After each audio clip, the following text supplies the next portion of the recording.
Hello and welcome to our um, last study for a while of Omniscient Jigme Lingpa's Treasury of Precious Qualities, with the commentary by the great Vijayadhara, the great master Longchen Yeshe Dorji Kangyur Rinpoche. And we've had the privilege to be in the company of sublime beings, something that is an extraordinary fortune. And our purpose for being here, we should always remember, is really our dedication to the ultimate liberation and enlightenment of all sentient beings. So along the path, we're continually consolidating this inspiration. And presently we're looking at the the chapter on developing the mind of the enlightened mind. And what do we mean with enlightened mind? Bodhicitta, the mind of enlightenment, the heart of enlightenment, really, is this mind that has a tremendous vision, a vision about the nature of reality, the nature of how reality is misunderstood, or how we simply get at reality wrongly. And as a result, there's suffering. And being privileged to be on the path of liberation, being privileged to have encountered the Buddha's teachings, there's a way out. And the Bodhisattva is seeing the empty nature of all these appearances and understanding the suffering of sentient beings. The Bodhisattva is not particularly interested in enlightenment for him or herself, but rather the enlightenment of all sentient beings. So that's where the Bodhisattvas, that's what makes them tick.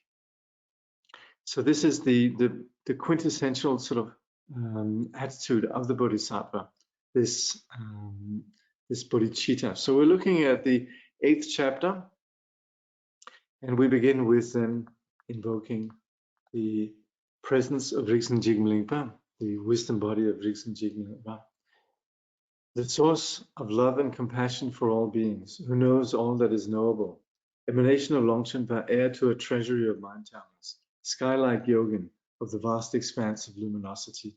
Jigme Lingpa, at your feet we pray. So the root text, we're going to be covering these two stanzas here. I'm just going to go a little bit sort of repeat, because there was a place I had to stop last time because I wasn't able to say exactly what it was that was referred to. Anyway, these two lines, let me just see if I got it right, which I believe I did. Let's see here, 42 and 43, yeah, that's right. Those grievously afflicted by the plague of suffering, who fall into the chasms of unnumbered faults, are not relieved by common healers. To the Buddhas, the supreme physicians, let them go for refuge. Wherever there is true devotion, there the Buddhas come. The supreme teachers who embrace the world are beings in their minds, and there they stay resplendent, beautiful, amidst the host of bodhisattvas of the Mahayana. So sentient beings fall into, not by intention, but simply just by confusion. They create their own suffering. And the Buddha, by eliminating this confusion, is the only real refuge.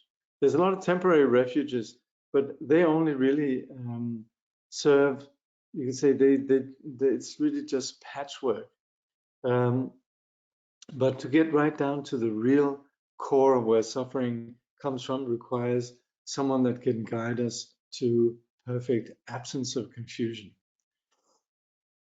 But for that, for the Buddha to actually penetrate or get the meaning across, there has to be openness, there has to be respect, devotion. And that's where then the Buddhas, they'll be there for anyone. They embrace all beings. And they are surrounded then by the hosts of bodhisattvas of the Mahayana, those that are they're following, their entourage. And in many cases, we would also even refer to the bodhisattvas as manifestations of the Buddha. So in his commentary then, Kangyur Rinpoche says, In addition to being in the grip of our own negativities, who are also exposed to the evil demon of desire and his lotus garland consort, whose heads are adorned with the crown of 5 flowers.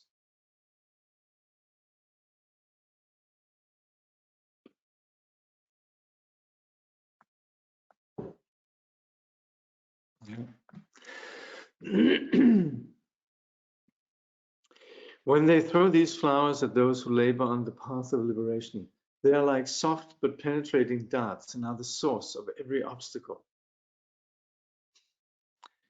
The first arrow, so this is these crown of 5 flowers that when they throw them, they're like darts. The first arrow or dart is the bringer of arrogance, pride in spiritual and temporal affairs. The second sows confusion about what actions are to be adopted and forsaken.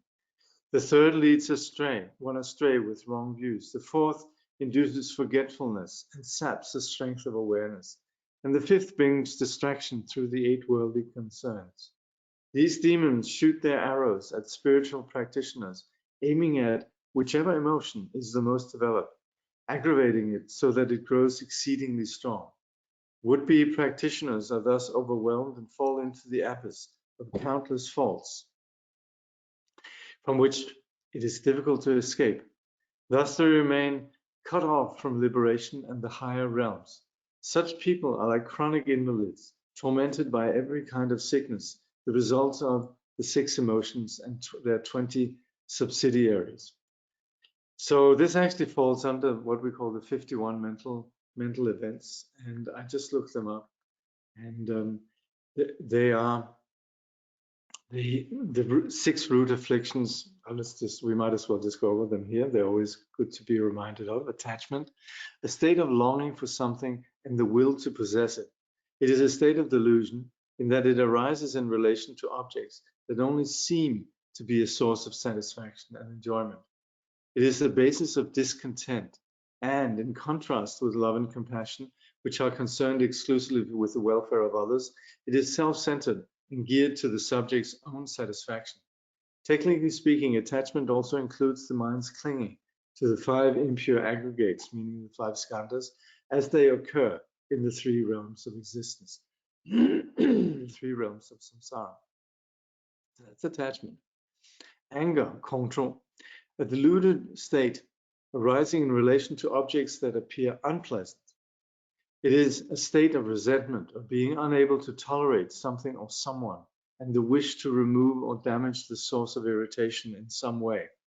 It has a causating effect on the mind and is the cause of negative actions. Pride, Rajan, a strong sense of superiority and infatuation with one's self-image. It is a delusion based on the mistaken concept of I and mine, and gives rise to feelings of self-importance and prominence. It promotes a disrespect for others and renders impossible the attainment of sublime qualities.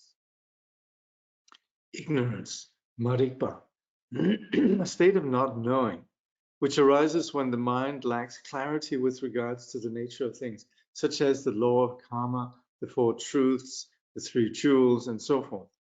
It is the environment in which all other afflictions arise.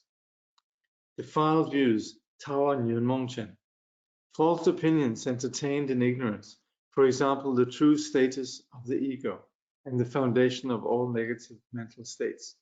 There are 5 principal defiled views, and this we won't go into then. But it's these 6 root defilements that then have 20 subsidiary. 20 subsidiary I couldn't actually find, but they're basically understood in terms of being what comes from these 6 root emotions. However efficient ordinary drugs may be in healing merely physical ills, they are powerless to cure such plagues as these. Physical medicine is the only remedy, only for the 404 corporeal ailments arising from the imbalance in the elements. So what we're looking at here, and these 6, there you can say they are pervasive, and they are really what the Buddha's teaching is about. Now, physical medicine, that's what we can get in order to cure our ordinary physical illness. Yes, that's such medicine exists, but that really only helps these physical ailments. They are these sort of ordinary medicines. They are, however, unable to eradicate the cause of the imbalance itself. This can be remedied only by the supreme physician himself, the Buddha, the Blessed One. Refuge in him leads to liberation in the state beyond suffering. When he is requested by prayers of strong devotion, the Buddha comes to the place where the bodhicitta vow is taken. Indeed, the Buddha, the supreme teacher, holds the infinity of beings constantly in his unobscured sight, and he considers them with the wisdom of knowledge and compassion that is free from attachment and impediment. In other words, the emotional and cognitive veils. He reigns supreme, surrounded by the assembly of bodhisattvas, beings who have attained the Mahayana level of non-returner. Now, we just want to have a look at this term non-returner, which is quite interesting. It says the Mahayana level of non-returner should not be confused with the non-returner level of the Shravakayana. Beings belonging to the latter category do not return to the desire realm. In a Mahayana context, it is understood that a bodhisattva abiding on the grounds willingly returns to lead beings on the path. Bodhisattvas are referred to as non-returners because their minds never revert to the samsaric state with all its negativities and limitations. So as such then, bodhisattvas, they differ because they return to samsara, but they're different. Well, rather, so they're different in that regard. And what refers to then when we say non-returners doesn't mean that they don't come back in terms of aiding sentient beings, but it means that they don't revert to these negativities and limitations. Yeah. So such a Buddha is like the moon amidst a host of stars, or like Mount Meru encircled by ranges of lesser peaks. Bright and resplendent, his body, speech, and mind are utterly majestic, and in him there is nothing that jars or is discordant. With fervent devotion, the aspirants for their vow should pray to him and take him as a witness. So then verse 44 reads, by 3 times taking refuge, we create the basis. Then we stir the Buddhas and their heirs with threefold invocation. We take the vow of bodhicitta, promising to undertake the training, just as all the Buddhas and the Bodhisattvas did before. So this is familiar when we do practice. We very often first chant the refuge formula 3 times, and then we chant the bodhicitta bodhicitta commitment or the bodhicitta vow 3 times. So Kangyur Rinpoche comments, generally speaking, according to the tradition of vast activities of a sangha, vows of bodhicitta in aspiration and action are taken separately in 2 different ceremonies. In the tradition of the profound view of Nagarjuna, as explained by the great master Krishnapa in his commentary on the difficult points of the Bodhicharya Avatara, it is possible, though not necessary, to distinguish 2 rituals for taking of the vow according to the capacity of the individual concerned. If one takes only the vow of aspiration bodhicitta, one should recite thrice the first 2 lines of stanza 23 and 24 of the 3rd chapter of the Bodhicharya Avatara. For the vow of bodhicitta in action, the 3rd and 4th lines of the same stanzas should be recited. It's kind of interesting, right? Can you give me a minute? I'm just going to go and try and see if I can find these, all right? Hold on.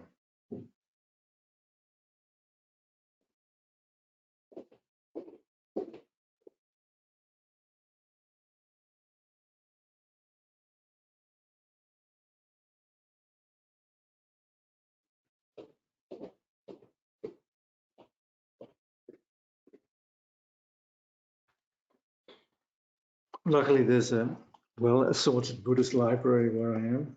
Okay. So that was the 3rd chapter. 3rd chapter is called Taking Hold of bodhicitta. And then we have stanzas 23 and 24. So that's where, gosh, this is someone who's been studying seriously. There's serious annotations. Says read 3 times. Okay, so recite thrice the first 2 lines of stanzas 23 and 24. Okay, and these then read, just as the Buddhas of the past have brought forth the awakened mind, likewise for the benefit of beings, I will bring to birth the awakened mind. This is interesting. This is, of course, what we recite if you ever join the Siddhartha Intent Australia crew at 7 a.m. These are actually the lines that are chanted in conjunction with taking refuge. Okay, and then so that's the first, and then for the vow of bodhicitta. So that's the vow of aspiration bodhicitta.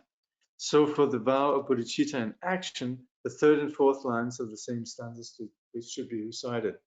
So it says here, and in the precepts of the bodhisattvas, step by step abode and trained, and in those precepts, step by step, I will abide and train myself. Gosh, I never knew that's what we recite there in the morning, or where it comes from, actually. Okay, and probably everybody else knew this. Yeah, there you go. Happy to expose my ignorance on this account, and this is really wonderful. Okay, in either case, as pointed out in the 70 stanzas of Refuge, no vow can ever be taken without first going for refuge. All vows, from those of Pratimoksha onward, must of necessity be preceded by refuge, which itself acts as their foundation. Indeed, before taking the vow of bodhicitta, one must first take refuge 3 times according to the extraordinary way of the Mahayana, and thus create the proper basis for the commitment. According to the Treasury of Precious Qualities, the text that we're studying here, the vows of bodhicitta in aspiration and action are taken together. If the vow is taken in the presence of a teacher, the latter will normally prepare the mind of the disciple in the way previously explained. Those who do not take the vow from a teacher must be sure to prepare themselves properly. The aspirants should make prostration and offer a mandala. Then, kneeling with hands joined, they call 3 times upon all the Buddhas dwelling in the 10 directions, all the great beings, the Bodhisattvas on the 10th ground, and all the great Vajra-holding masters to be their witnesses. The power of this prayer arouses their great compassion. Directed at all beings, perceived to be illusory, their compassion is beyond all conceptuality, for it arises from their sustained state of meditative evenness in the expanse of Dhammadhatu. So this refers to how the great beings, they abide within this condition of non-confusion.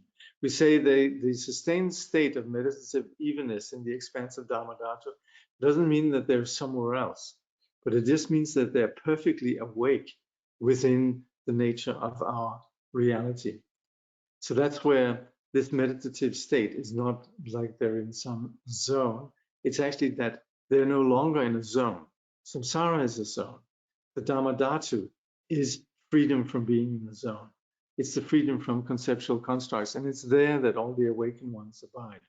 And it's that which we aspire to connect to through the practice of the path. So that's anyway where we can appreciate the greatness of all the presence of all these great awakened ones. The aspirants then recite the formula, saying that thus, just as the Buddhas and Bodhisattvas cultivated bodhicitta for the sake of others and undertook the practice by training successively in the 6 paramitas, all of which are implied in the 3 trainings and the 4 ways of attracting disciples, in the same way they too will enter and embrace the practice. This is by way of a general commitment. The promise is made more specifically as follows. So then we have 45, 46, and 47. The Sravakas, Pratyekya Buddhas, Arhats, though the torment of defilement's veil is halted, still retain a taste for objects, veil of their cognitions, From this unfreedom, we will set them free. And every being, Brahma and the rest, enmeshed by both these veils, everyone from common beings till the ones who dwell on noble grounds upon the path of learning, all of them as yet unfree, we promise to set free. And all who groan in sharp and dreadful pain, who in the lower realms have no reprieve, we pledge to bring them to the state of great relief. In short, we take the pledge to bring all those who stray upon samsara's wheel of 12-fold co-production and bring them to the city of nirvana, non-abiding primal wisdom.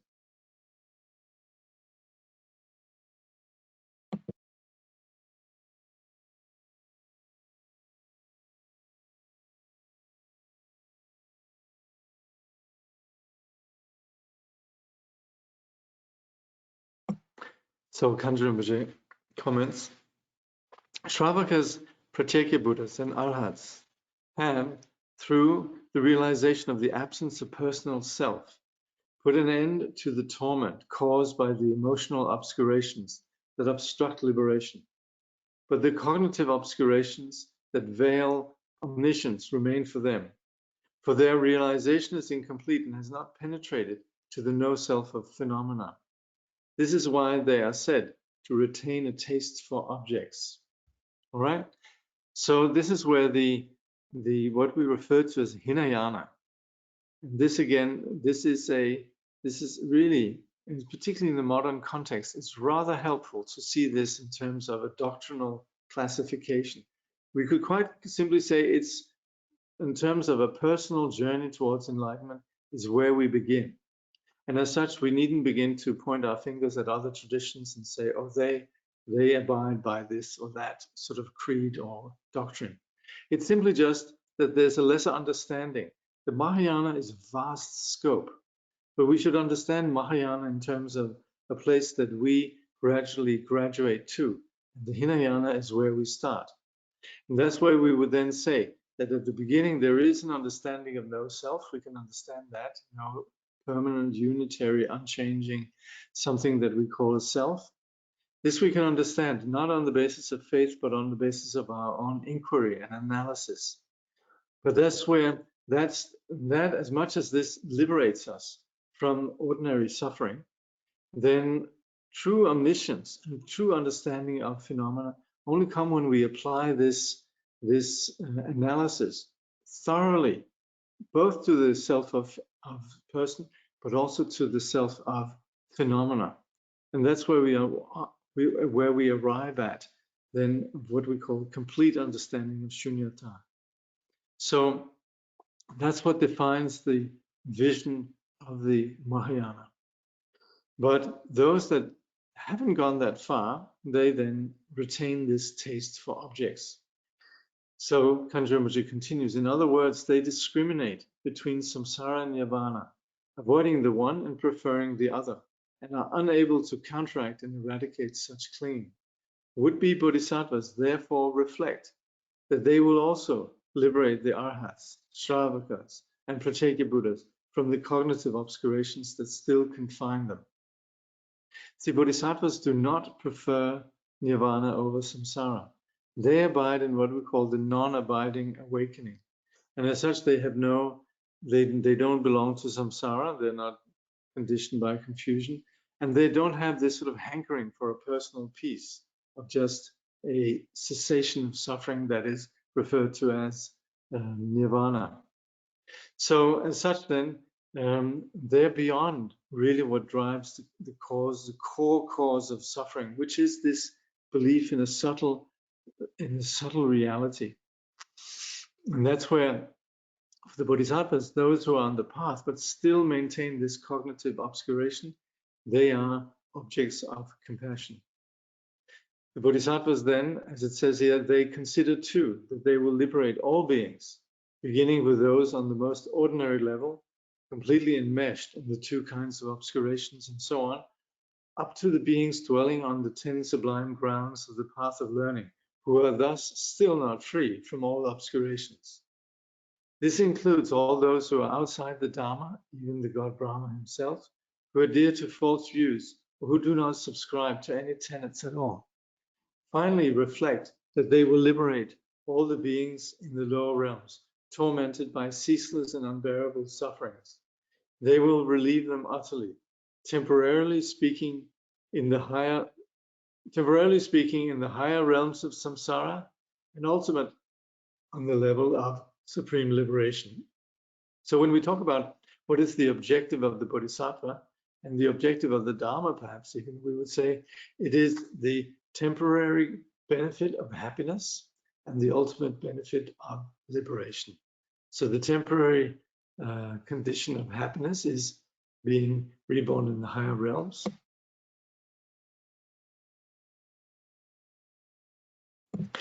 And ultimate is then the achievement of awakening, supreme liberation.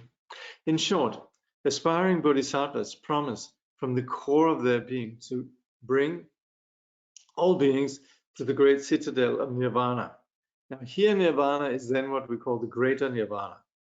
That's then this condition which doesn't abide in neither confusion nor peace.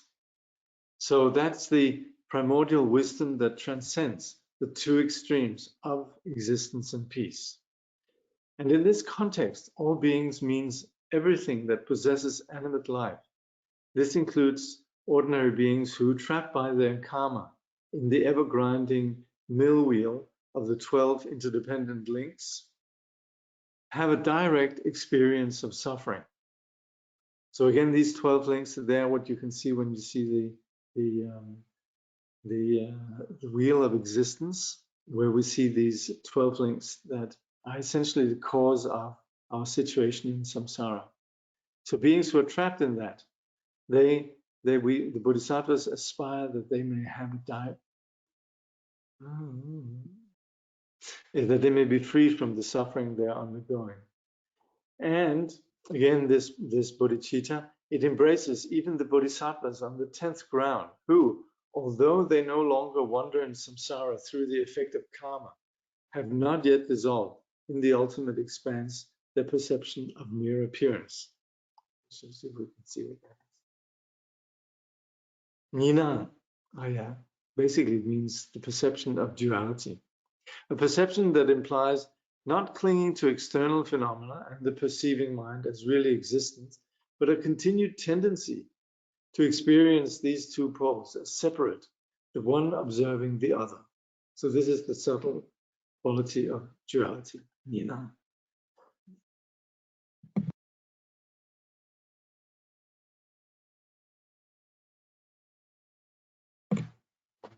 So as such, these that still have these perceptions of mere appearance, they're also the objects of compassion, as they still haven't ridded themselves of delusion.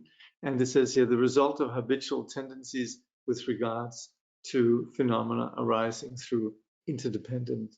So bodhisattvas on the higher level, they of course are free from the ordinary conditioning of karma, but they still have these subtle habitual tendencies. They still have these perceptions, these dualistic perceptions. Okay. And I think we're reaching the end here, people. We're not far off at least. Okay. 48. The way in which the vow is ritually taken is based on the tradition of the masters who have gone before. And constantly, 3 times by day, 3 times by night, the twofold bodhicitta should be earnestly engendered. As for the text of the ritual that combines the vows of bodhicitta in aspiration and action, Jigme Lingpa says that it should be drawn from the tradition of the master Nagarjuna and his spiritual heir, Aryadeva. In this way, he says that the text should be based on any vow-giving formula, whether detailed or abridged, as recorded in the scriptures of the Mahayana Madhyamika tradition. It is also possible to use the text given in the Treasury of Precious Qualities, reciting it 3 times. From the moment of taking the vows of bodhicitta and aspiration and action, for as long as one keeps them, the commitment should be consistently renewed, using the formula taken from the Bodhicharya Avatara, 3 times during the day and 3 times during the night. This, however, should not be done out of a sense of duty like paying a tax. It should involve the genuine cultivation of the bodhicitta attitude and a sincere training in it. So, in the context of practicing sadhana or other rituals, then naturally, in most cases, then you have the vow of the bodhicitta that follows the vow of the taking refuge. So again, these are the ones we were just looking at before, the way of the Bodhisattva, verses 23 and 24. And then it says, as the sutra says, all depends upon conditions, specifically upon the keenness of your will. Okay.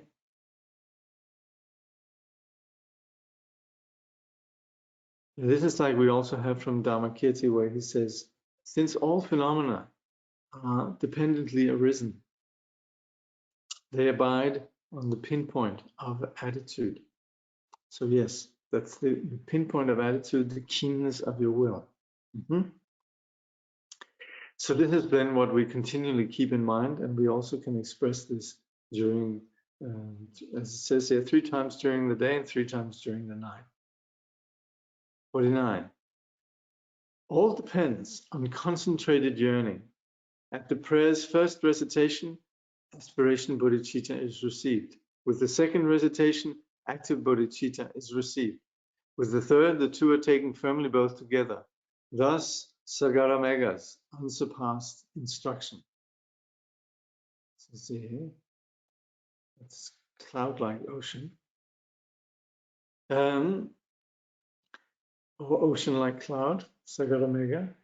Everything arises from causes and conditions, and above all, it is one's inner aspiration that renders acts of thought, word, and deed, virtuous or otherwise.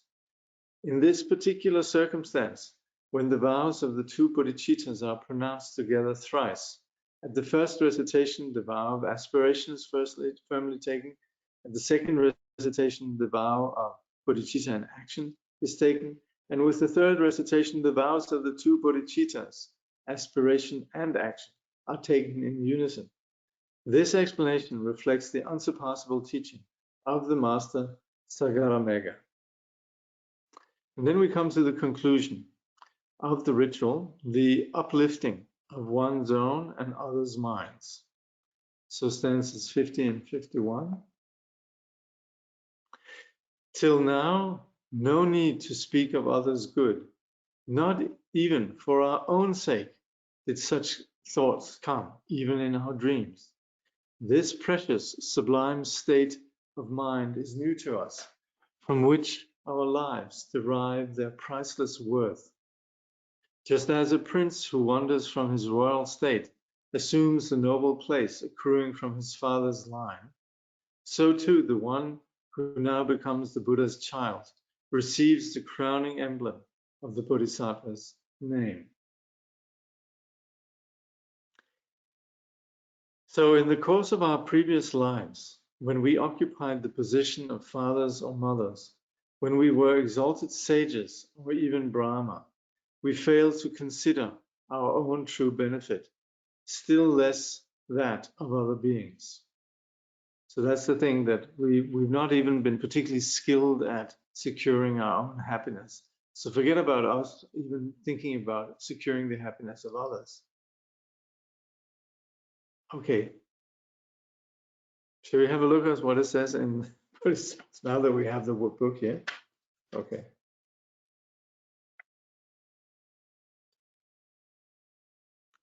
Okay, 21, 23, and 24. It says here, could our father or our mother ever have so generous a wish? Do the very gods, the rishis, even Brahma, harbor such benevolence as this? For in the past they never, even in their dreams, wished something like this, even for themselves. How could they do so for another's sake? So this is pretty radical, pretty big. And it's something that we couldn't even have imagined for ourselves, much less for others. Kangyur Rinpoche then says, not even in our dreams did we conceive of such a positive and sublime thought, more precious and valuable than the most exquisite jewel. It is a thought that bestows a peculiar significance on our human existence, rendering it inconceivably precious. This is the meaning of the parable of the prince who, losing his royal position, wanders among the meanest and most despised classes of society and adopts their ways. Later, he is recognized as a prince.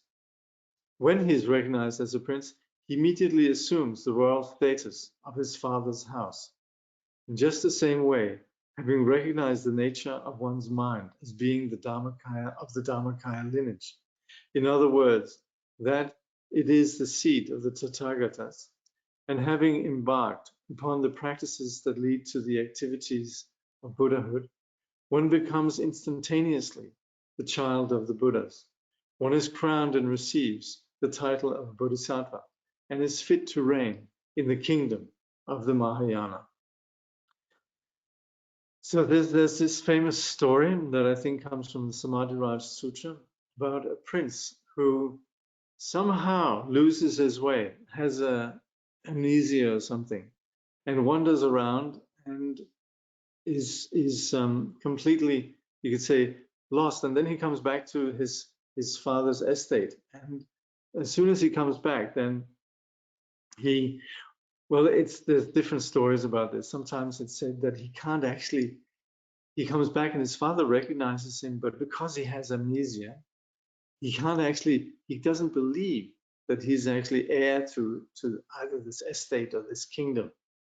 And so the father very skillfully puts him through, first working as a stable hand, then a job with a little bit more responsibility, and as such the prince or the son of the house progresses and finally actually is someone who is so perfectly capable that the father then says, well, you should have all of this. And at that time, then the son feels, he still doesn't know he is actually the legitimate heir. He then feels he's worthy of it. And similarly also sentient beings, even though they possess the heritage of Buddha nature, failing to recognize this, then they need to go through these, you could say, expedient or provisional steps of traversing the stages and the paths.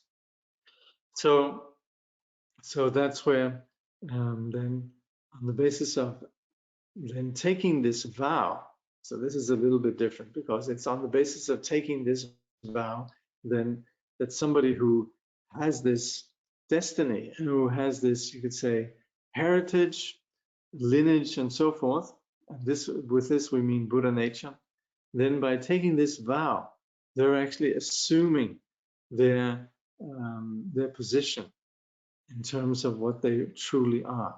So that's where it is like being anointed as a ruler of the realm, or being how do you say, crowned as the ruler of the kingdom of the Mahayana.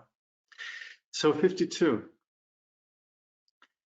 Those who take the lordship of the triple world rejoice in lofty but mistaken names, but today assume the rank of bodhisattvas. Let the gods themselves approach and share these flowers of our joy. Those who enjoy lordship in the three realms of existence, above, below, and upon the earth, the kings of the celestial realm call mastery over magical creations of others, Brahma and the other gods, and all the other heavenly lords, the Nagas, and the powerful rulers of the human realm. All of them fondly think of themselves as supreme in the universe. And even princelings and ministers looked upon to as rich and influential looked up to as rich and influential, regard themselves in their conceited ignorance as great. So basically we're talking about all the VIPs, the great gods, as well as all the VIPs that we are familiar with. And all of these then, they they are seeing themselves as being quite something special. So then Kangyur Rinpoche says, but in samsara, there is nothing, no one inherently high or low. Greatness in samsara is but a fitful, transient dream of pleasure, and yet it is enough to make men highly regarded and arrogant. So that's where we have all these VIP situations. We have these, you could say, situations of being famous, powerful celebrities and so forth. And that within our ordinary, this superficial perception of our world, we see these as being something very special. It says here, and yet it is enough to make men highly regarded and arrogant, no matter how often such status has been experienced. It is utterly without substance. So that's where we needn't be impressed. You know, you might end up sitting, you know, at a dinner with the Prime Minister or head of the UN or what have you. And as such, yes, that's all very well, but it has no real enduring substance. But on the day that the Bodhisattva vow is taken, one assumes the name and receives dominion of the realm of the Mahayana.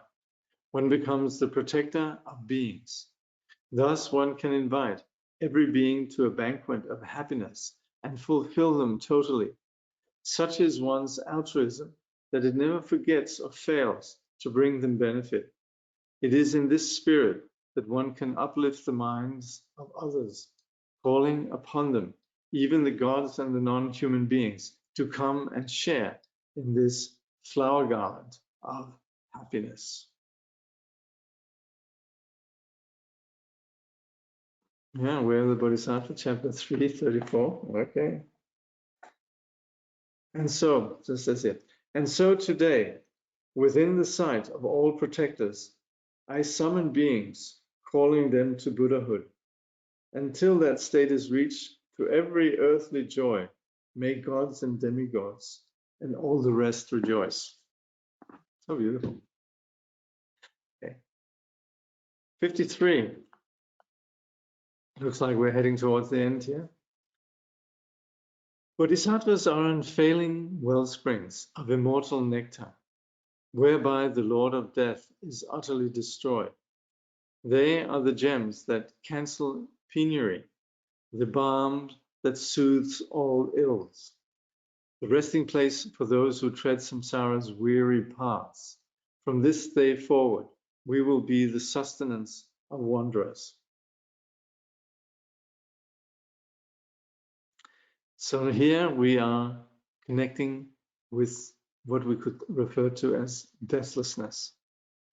And within this also, everything that we ever could desire in terms of our own and others' purpose shall be fulfilled.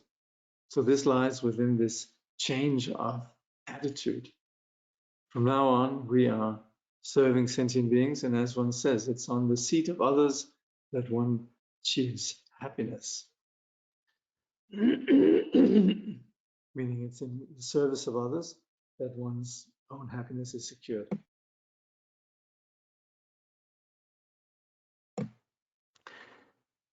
So, true bodhisattvas possess such tremendous merit that on the temporary level, they are free from the scourge of untimely death. When they attain the sublime grounds, they are beyond birth and death altogether in the ordinary sense, and ultimately accomplish non-abiding nirvana, utterly transcending the two extremes of existence and peace. So this is where such bodhisattvas, they're no longer held by karma in the same extent, and as such, they're not held by the notion of birth and death to the same degree. Particularly then, when they achieve experience, you could say realization of the path, they connect with this ultimate awakened condition that is not about samsara, not about the experience of personal peace, but what we refer to as non-abiding nirvana. That's beyond the notion of samsara, beyond the notion of confusion, and beyond the notion of wishing for personal peace. So, this is what awaits those who take the Bodhisattva vow. They possess the nectar of immortality that renders powerless the demon lord of death. By virtue of their treasure of the two accumulations of wisdom and merit, they dispose of an inexhaustible fund of material wealth. Thus they are wishing jewels to dispel the hunger and poverty of all. They are the supreme remedy that soothes away the afflictive emotions and the ills that are their fruit. They are the locus of happiness and benefit for beings, the place of repose for those who wander wearily the pathways of existence, worn out by sorrow and longing for happiness. In this spirit, the disciple makes the resolve, from now and until samsara is emptied, I will be the ground and basis for the sustenance of beings. And this is also where we chant this famous line, as long as space endures, as long as the world remains, I shall also remain in order to serve the benefit of beings. That's it.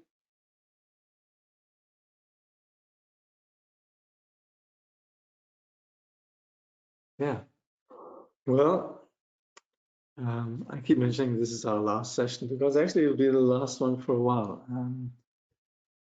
The next year, 2023, even though I'll still be available for those practicing the Ngunruga and Dhammaga, I'm actually taking a sabbatical, taking some time off.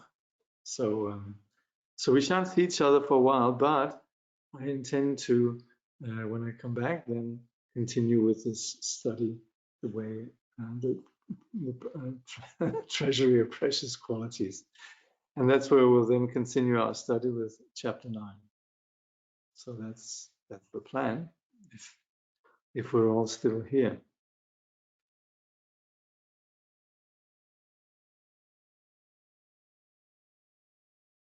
Thank you. Some of you are writing some very nice wishes. Thank you. That's very heartwarming. Thank you very much. Yeah. And I very much wish all of you all the very best with your practice. We're certainly ending it on a very high note here. Okay, I shall be back. And, you know, we're really ending this on this tremendously joyous spirit that accompanies the Bodhisattva vow. And so since most of us are chanting this continually in terms of our practice, then this is very relevant for all of us. So, okay, thank you very much. I shall be missing everyone as well. You know, it's funny, when I began doing these webinars, you know, many years ago, 12 years ago or something like that, it was a bit funny sitting here in front of just in front of a laptop. And I think actually over the years, I've actually gotten to have this real sense of, you know, I can actually see your names. You know, I should, by the way, rest assured, I can't actually see you. I hope you know that. Not like in Zoom. But I do have, just from seeing your names, I do have a sense of community here and sitting with someone. You know, some of you are quite familiar names at this point, so it's definitely a sense of community, and very happy to be sharing the teachings, studying together with all of you. Thank you, P number 1, awesome number 1. Thank you. All right. All the very best, and happy holidays, and all the very best for the new year. Take care.